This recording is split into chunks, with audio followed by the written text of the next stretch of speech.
Вы смотрите «Своих не бросаем». О подвигах современных героев, о тех, кто приближает победу в тылу. С вами ветеран боевых действий, участник СВО Артур Галеев. И военкор-волонтер Юлия Краснова. Сегодня у нас в гостях социальный координатор филиала Госфонда поддержки участников СВО «Защитники Отечества» по Демскому району города Уфы Алия Зайнединова. Здравствуйте. Здравствуйте. Алия, вот в чем заключается ваша обязанность и работа в Государственном фонде «Защитники Отечества»?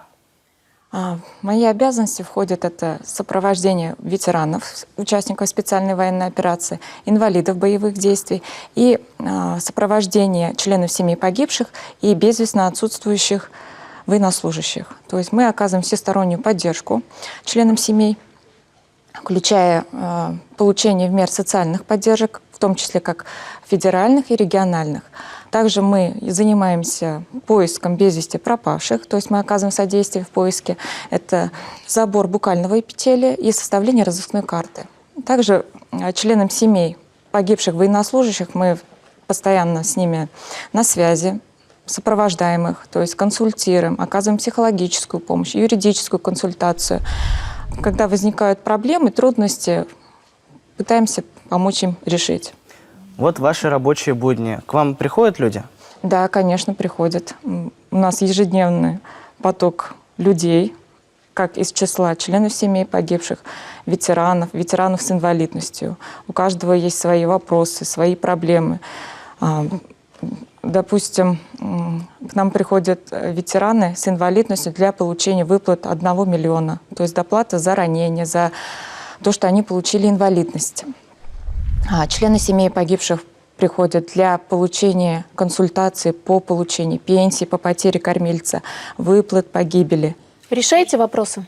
Да, помогаем, решаем. Рассказываем о том, какие меры поддержки им положены, какие выплаты они могут получить. Детей, членов семей, участников, как действующих, так и погибших, мы приглашаем на мероприятия, на мастер-классы, то есть вовлекаем в патриотическое воспитание. Вы работаете в филиале с первых дней. Многое удалось сделать? Да, очень много сделали. Это мы адаптировали жилье ветеранам нашим с инвалидностью, оказали содействие в получении технических средств реабилитации, доплаты к электронному сертификату. Это у нас мера поддержки для ветеранов с инвалидностью. То есть если им не хватает воспользоваться электронным сертификатом, они могут получить от фонда доплату к электронному сертификату на приобретение технических средств реабилитации. Это вот как раз. Да.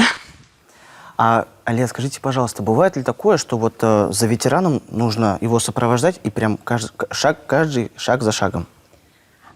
Да, есть такое, что мы оказываем поддержку ветеранов, то есть мы их координируем. За ручку мы их, конечно, не ведем, но всегда мы на связи, мы всегда поддерживаем. При необходимости мы можем выехать к ним, если у них что-то не получается, сопроводить и оказать всю помощь в решении их вопросов. Это вот круглый стол. Да, организуют круглые столы у нас.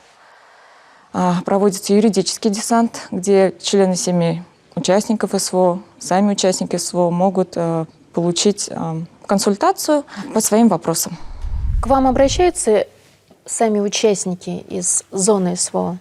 Да, обращаются со своими вопросами. В основном вопросы у них поступают по получению выплат, по поддержке их членов семей, которые остались здесь у нас. То есть решение бытовых вопросов они просят поддержки. А какие вопросы от них чаще всего?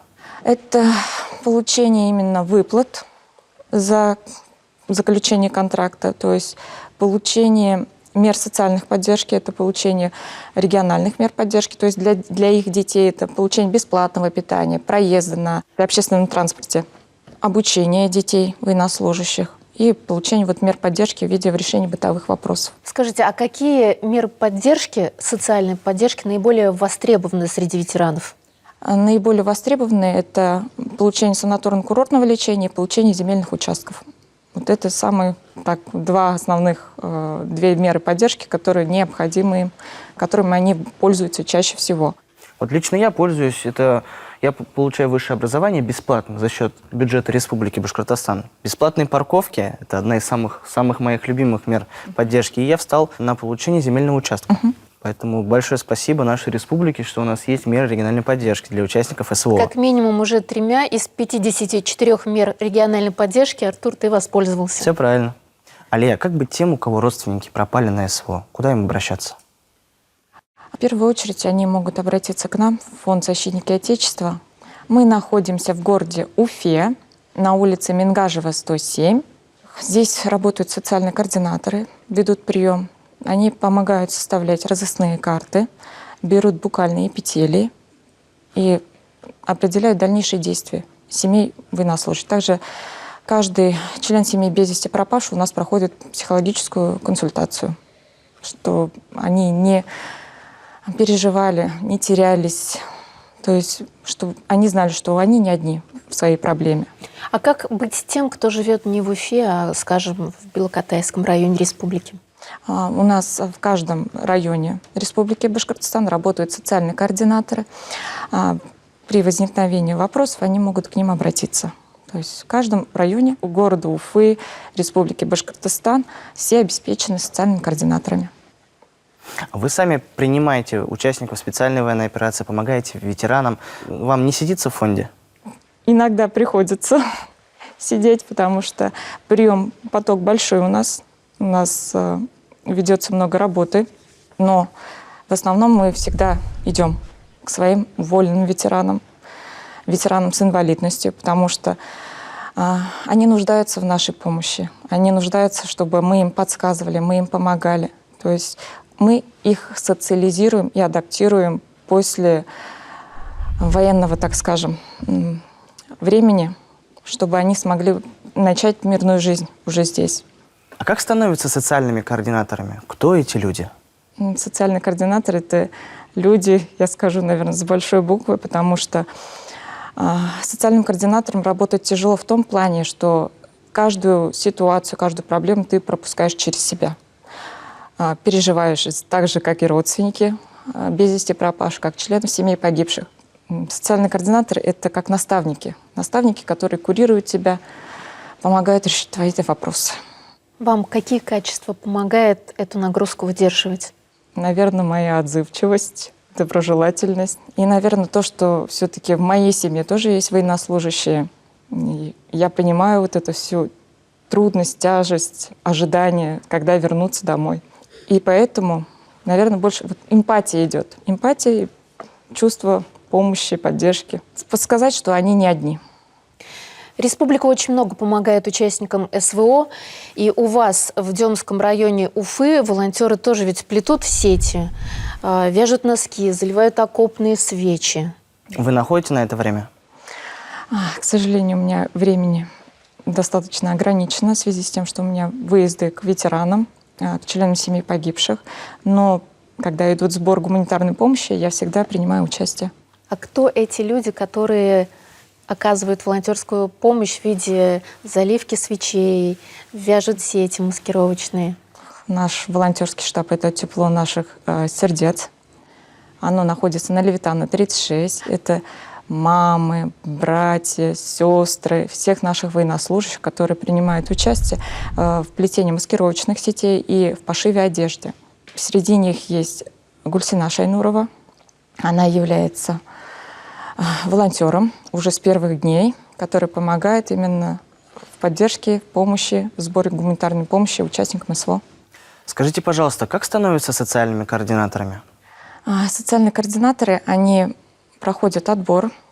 Отбор в плане именно качеств, как отзывчивость, дисциплина. Это должны быть люди с опытом работы с людьми. То есть в основном это соцобразование, так скажем, да, социальные работники. И также в основном в нашей сфере принимают на работу участников специальной военной операции уволенных и также членов семей погибших.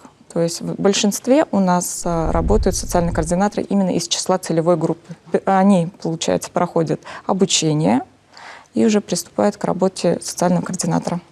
Желающим, которые захотят к вам присоединиться, могут обратиться в филиалы ваших фондов? Филиал фонда, а также кандидатуру могут они предоставить через администрацию своих районов. То есть можно прийти в администрацию, оставить заявку? Да.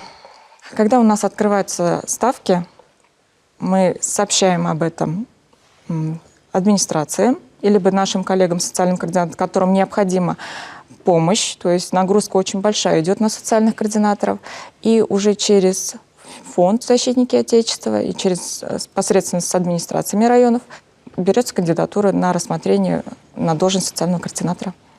Алия, социальные координаторы – это люди с большим сердцем, отзывчивые. Для них работа – это не просто будни, это, наверное, призвание. Что бы вы могли им сказать? Хочу сказать всем социальным координаторам Республики Башкортостан терпения, силы в такой нелегкой работе. Спасибо большое им за труд. Знаем, что вместе мы все сможем преодолеть, вместе мы сможем помочь всем бойцам, всем членам семей погибших. Желаю всем добра, мира и скорейшего возвращения нашим бойцам. А мы здесь уже им поможем, встретим их, окажем полностью поддержку. Большое спасибо за ваш труд. Большое спасибо, что пришли к нам в студию. Сегодня у нас в гостях была социальный координатор филиала Государственного фонда «Защитники Отечества» по Башкортостану Алия Зайнетдинова. Увидимся через неделю. Победа будет за нами.